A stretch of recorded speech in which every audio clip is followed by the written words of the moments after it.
Welcome to Khali FP&A channel. Today we're going to be looking at a very important topic for restaurant owners and managers. It's also relevant to anyone who owns a business or manages a business. We're going to be looking at how to create a budget for your restaurant.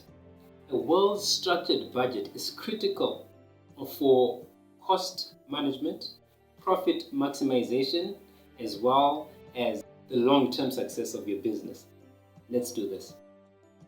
A budget is a detailed financial plan that outlines the restaurant's expected income and expenses for a given period, usually a year. It acts as a roadmap for managing the restaurant's finances and achieving its financial goals.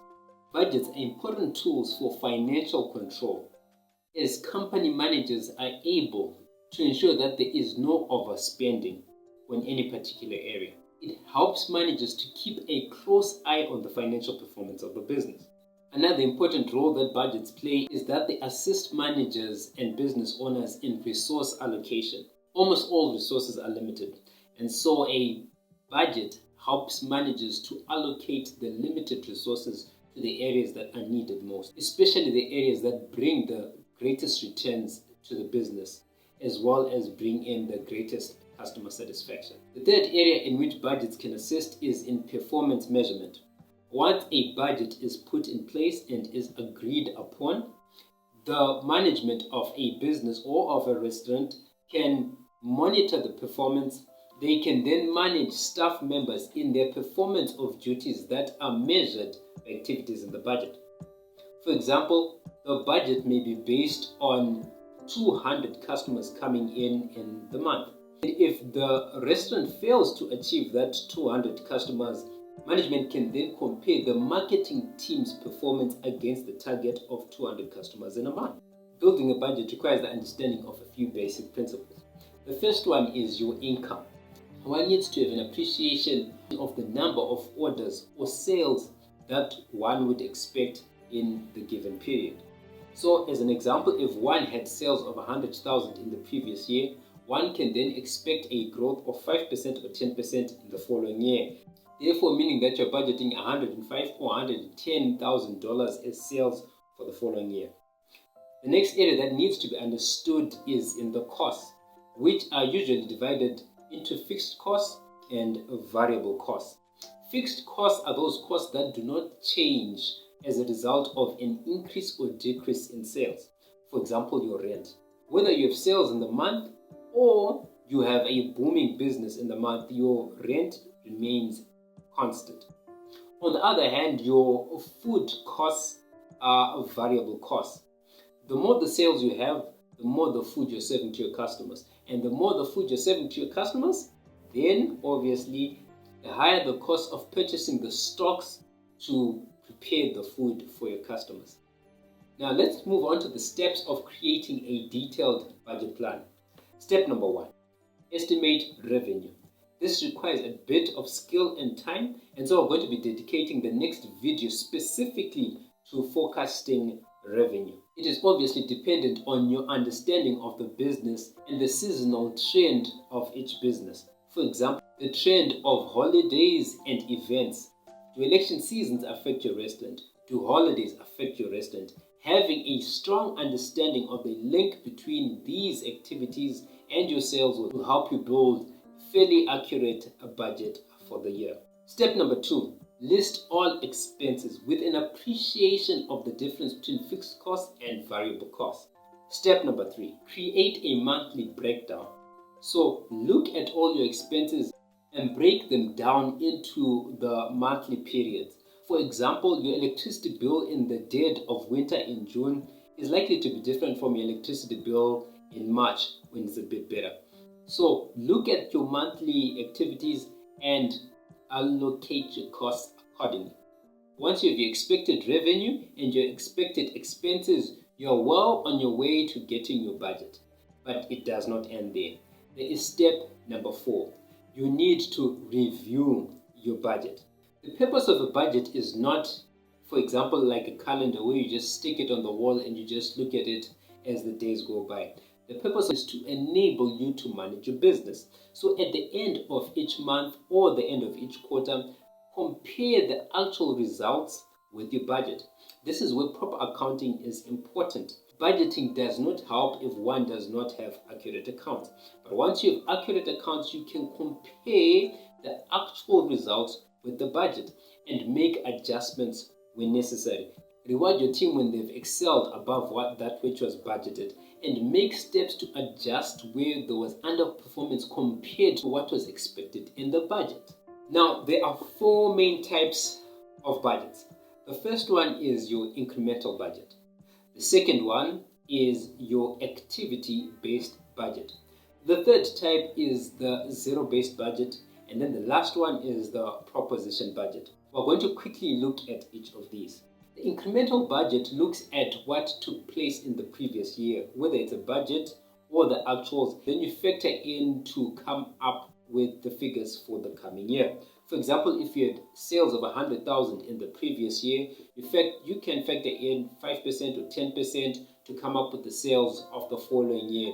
That is 105 or 110,000 in the following year, depending on the factor that you may be coming up with. It can also work in the opposite direction. One may foresee economic challenges, and instead of increasing your sales, factoring in a negative percentage to come up with either 95,000 or 90,000 in the following year.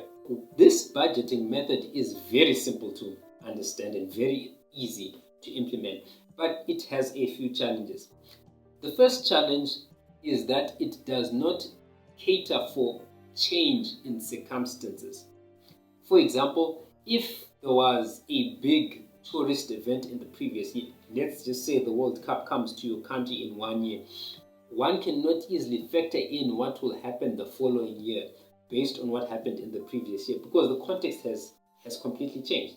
And then the second disadvantage is it does not allow management to critically analyze the performance of the previous year and look at areas of inefficiency for you to improve. You're just taking figures and then factoring either an increase or a decrease the following year. But it would be good to use a budgeting tool in which you can analyze at each line item and see how it performed to what was expected and make adjustments to improve and come up with a better performance in the following year. That takes us to the second type of budget, the activity-based budget. This approach focuses on the financial implications of specific activities. For example, one can look at the relationship between Facebook ads and revenue generated in the year. The more the Facebook ads, the more the revenue. So the activity is your Facebook ad, which then results in revenue. So your budget is not based on just taking last year's sales and then factoring in any random factor, but you're looking at last year's sales, understanding the relationship between last year's sales and last year's Facebook ads, and then you go into the following year, plan for specific number of Facebook ads, and use that connection between Facebook ads and sales to come up with your sales figure. So it is an activity-based budgeting method. You look at activities, carry out those activities, and budget for the financial implication of those activities. This method will help in a more precise allocation of resources. This method also helps managers become more acquainted with the business. It helps you to better understand variances between the costs and the results as you look at the underlying activities. The downside is that it takes time and good FP&A skills. Wait a minute. I'm actually thinking of someone who can help you with that one. The third type is zero-based budgeting. Zero-based budgeting is starting from scratch, assuming that there was no budget last year or there was no activity last year. And then as you build the budget, each line item has to be justified. How much board paper do you need? Why do you need so many waiters? Why are you going to be expecting so much sales? Every line item is justified. So you're starting from zero and you're building up your budget. Zero-based budgeting is extremely time-consuming, but it is ideal when, one, you're starting from scratch, when there's no previous figures to deal with, and number two, when you're in a crisis mode, when you really have to cut costs, you then go back to basics and look at what can be cut out. Budget number 4, value proposition budgeting. Value proposition budgeting looks at the areas that bring the greatest value to your customers and allocating sufficient resources on those areas that customers see as having greatest value. For example, imagine you have a fine dining restaurant and you notice that your customers really appreciate the desserts section of your menu, which means that when you are coming up with your budget, you may do away with different aspects of the restaurant experience, but you have noticed that your customers love the dessert section.